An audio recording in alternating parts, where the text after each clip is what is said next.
Dear students, welcome to the Sundaram E-Class for Standard 5 Geography.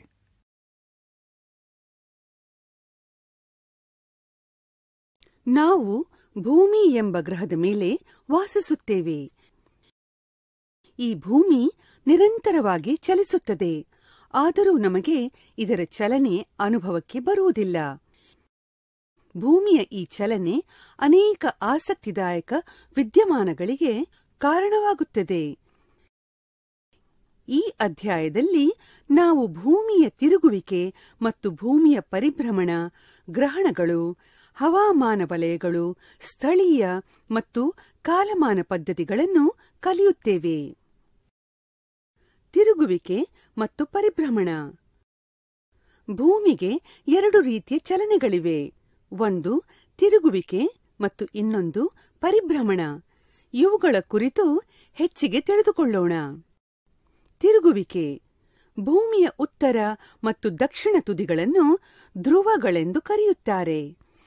ಈ ಎರಡು ಧ್ರುವಗಳನ್ನು ಕಾಲ್ಪನಿಕವಾಗಿ ಜೋಡಿಸುವ ರೇಖೆಗೆ ಕಕ್ಷೆ ಎನ್ನುತ್ತೇವೆ. ಭೂಮಿ ತನ್ನದೇ ಕಕ್ಷೆಯ ಸುತ್ತ ಸುತ್ತಿದಾಗ ಅದನ್ನು ತಿರುಗುವಿಕೆ ಎಂದು ಕರೆಯುತ್ತೇವೆ. ಭೂಮಿ ಇಂತಹ ಒಂದು ತಿರುಗುವಿಕೆಯನ್ನು ಪೂರ್ಣಗೊಳಿಸಲು 23 ತಾಸುಗಳು, 56 ನಿಮಿಷಗಳು ಮತ್ತು 4 ಸೆಕೆಂಡುಗಳನ್ನು ತೆಗೆದುಕೊಳ್ಳುತ್ತದೆ.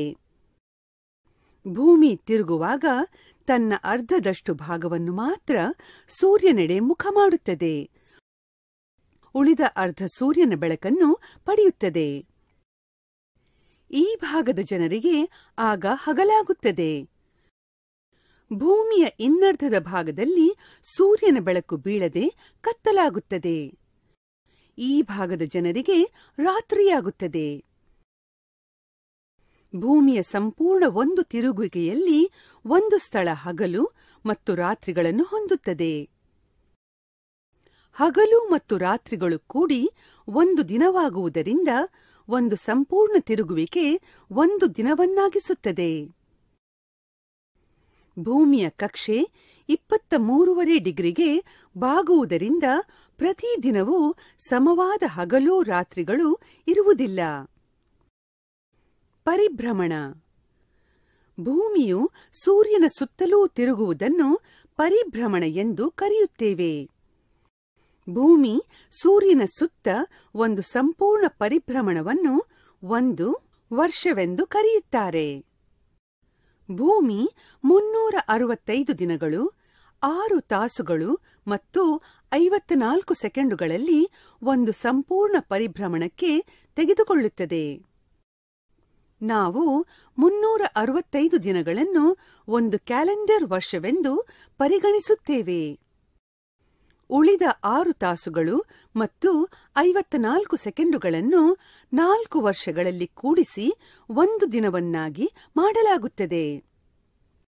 ಈ ಉಚಿತವಾದ ದಿನವನ್ನು 4ನೆಯ ವರ್ಷದಲ್ಲಿ ಫೆಬ್ರವರಿ ತಿಂಗಳಿನಲ್ಲಿ ಸೇರಿಸಲಾಗುತ್ತದೆ.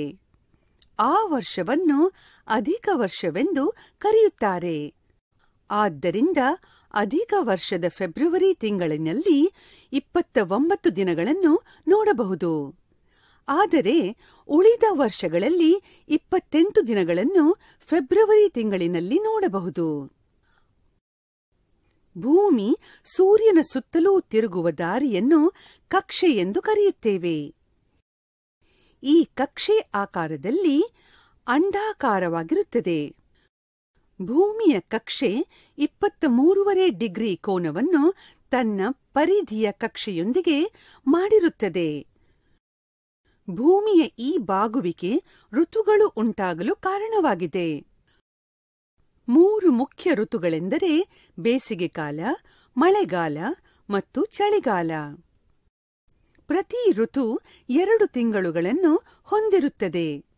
ಬೇಸಿಗೆ, ವಸಂತ ಮತ್ತು ಬೇಸಿಗೆ ಹೊಂದಿರುತ್ತದೆ.